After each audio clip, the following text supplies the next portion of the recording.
ঘুঘুডাঙ্গা এসে এখন আমরা দেখছি এটা পদ্ম দিঘি।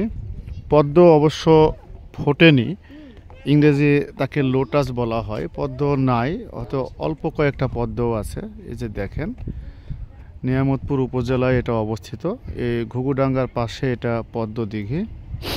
আমরা অনেক দূর থেকে এসেছি, অনেক জনপদ, অনেক মাঠ পেরিয়ে অবশেষে আসলাম এই ঘুঘুডাঙ্গা। এই যে তাল সাম্রাজ্য ঘুঘুডাঙ্গার, এটা পদ্ম দিঘি। আসলে এসে প্রাণ জুড়িয়ে গেল। বাংলার প্রকৃতি এত সুন্দর, এগুলো ঘুরে না দেখলে বোঝা মুশকিল, অনুধাবন করা যাবে না। বিভূতিভূষণ বন্দ্যোপাধ্যায়ের লেখাতে আমরা বাংলার প্রকৃতি পড়েছি, এখন ঘুরে ঘুরে দেখার সে সৌভাগ্যটা হচ্ছে। পদ্ম দিঘির পাড়ে একটা সুন্দর জবা গাছ। এই জবা গাছটা একটা ব্যতিক্রমী জবা, জানি না কোন ধরনের জবা গাছ। এবং যারা আসবেন তারা অবশ্যই তাদের মন ভালো হয়ে যাবে।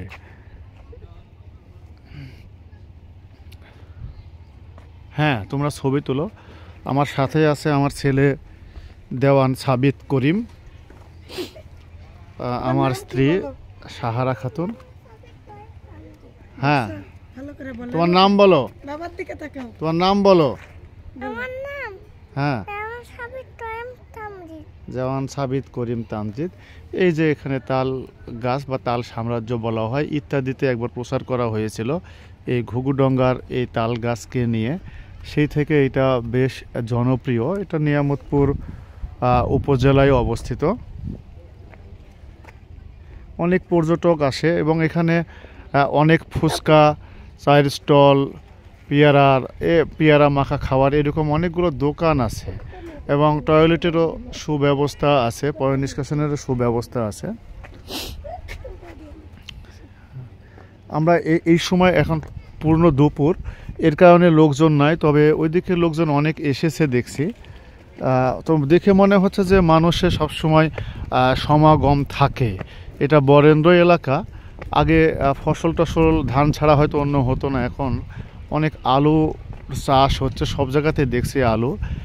এই তাল সাম্রাজ্যটা আসলে নিয়ামতপুরের সব জায়গাতেই তাল গাছের আধিক্যতার বেশি অনেক। এটা এদিকে জানি না কেন, তাল গাছ অনেক সব জায়গাতেই আছে, কিন্তু এখানে সুন্দরভাবে সাজানো গোছানো ভাবে লাগানো গাছগুলো, যার কারণে এটা বেশি জনপ্রিয় হয়েছে। এই যে দেখেন,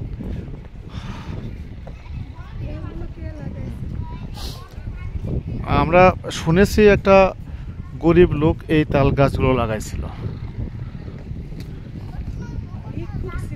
ভিক্ষুক। হ্যাঁ, একজন ভিক্ষুক। খুব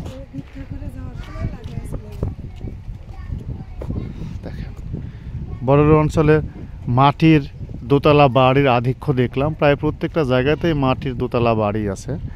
এটা এই অঞ্চল ছাড়া অন্য অঞ্চলে আছে কিনা আমার জানা নাই। ধন্যবাদ সবাইকে। আপনারা আমার এই চ্যানেলটা দেখবেন। মাঝে মধ্যে পারি না সব সময়, মাঝে মধ্যেই দিয়ে থাকি আমরা ভিডিও। এখন এখান থেকে আমরা আরও একটা গন্তব্যের দিকে রওনা দিব। তুমি কিছু বলবে? না, কি বলবো আমি। আচ্ছা, ঠিক আছে।